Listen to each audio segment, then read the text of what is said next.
Hi, I'm Surge Witron. And I'm Jynx Prado. And this is Broke with Expensive Taste.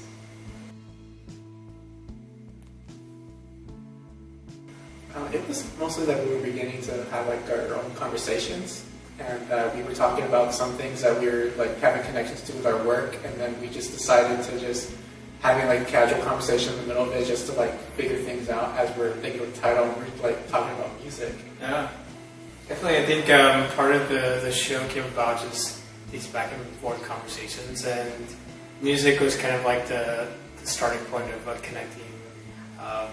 Not necessarily the work, but just like the theme of what we're kind of like bridging together. But the title came about from Azalea Banks' album, who's a rapper. I think from her debut album, and Broke with Expensive Taste. And yeah, it kind of started from there. Yeah, and when we were just like thinking of music that we listen to as we're making work, and you know the times that we're trying to make our work through the pandemic or just through our own times of just inner issues that we may be facing, like we kind of connected with that, Broke with Expensive Taste, that we're just trying to create the type of work that we'd like to make.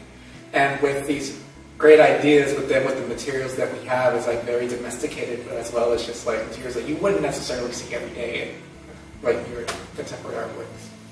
Definitely.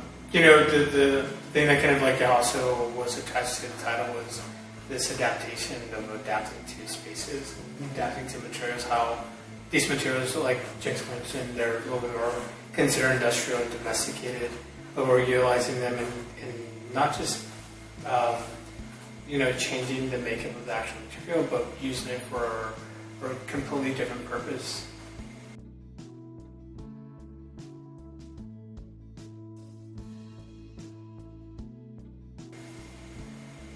We were kind of like, within our own type of practice, I believe, is that we pretty much try to go with different aesthetics that we try to put it together with. We try to look at the color palettes, we try to put out the forms, the messaging, what we try to do, titles of the work. It pretty much has like these different type of combinations of conversations that we were thinking of.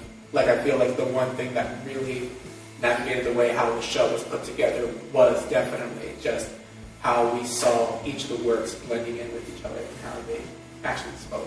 Yeah, definitely. Like the work itself, the way, you know, we didn't have really indications. We were just playing back and forth, but it really resonated with the way that we placed it and how they communicate with each other, not just by color, by texture, but beyond. And I think it also just came with just like how we were just enjoying the time of just like having these works in their different forms, just communicate in a way that really blended in with like what we want to put out there. As with Broke with Expensive Taste, it's like we have these ideas, the different type of tapestry designs, these different types of forms that we have here, like they're conversating these ideas of like the expensive taste, the flavors of like what we're trying to do. Like with the traditional tapestries, you can see like some of these very like, rich folks, or you see like these sculptures that you see like with marble that you try to see like in the garden, but now it's just like completely twisted. It's like in a complete way of that we're changing like material, and as well as just how we conversate with that. Broke with Expensive Taste, that's what it is. But yeah, I love the title itself and how, you know, like Jynx mentioned, you know, this idea of these materials, you know, being put in this a higher run of like, you know, being higher end or more of a kind of like practice that we use to make these. Yeah, it's beautiful how they translate and are not just. It's not because of you know, the cost of certain materials, but definitely the way that we also purchase has been like a conversation that we've had.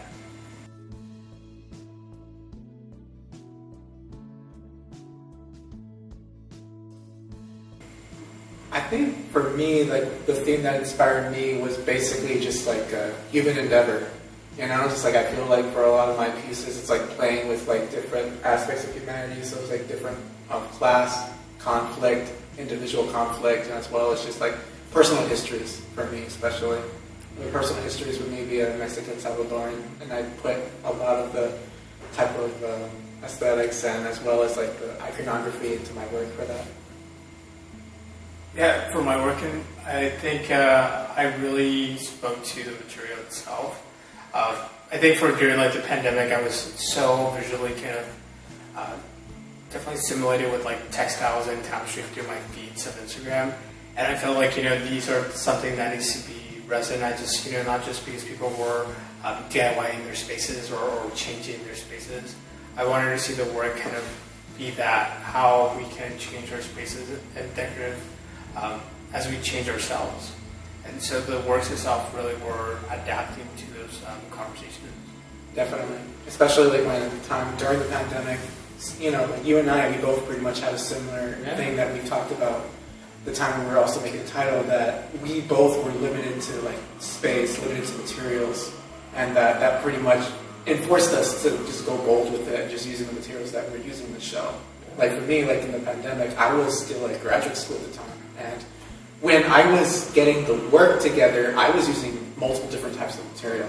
That is until when the pandemic enforced a lot of the students to work at home. I only had a few moments to think of what materials to use, and I decided to use burlap, and the rest is history from there. Yeah. For me, like the pandemic really set a tone in my practice because I was limited to go into my studio where the building and the managements were like, hey, you can now access this. And for me, I would go to my studio in this like rebel kind of like guerrilla style, going into the studio, and I remember being so cautious.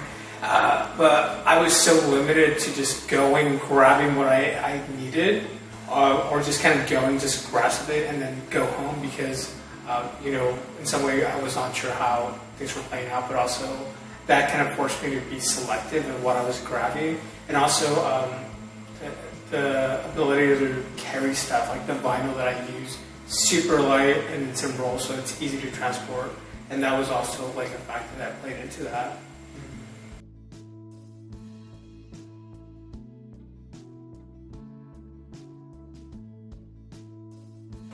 I think there's so many elements that connect our work. It's not just material, it's not just color. I think conversations that, have played around with, us being isolated and forced to work within our means of accessibility, not just with material itself.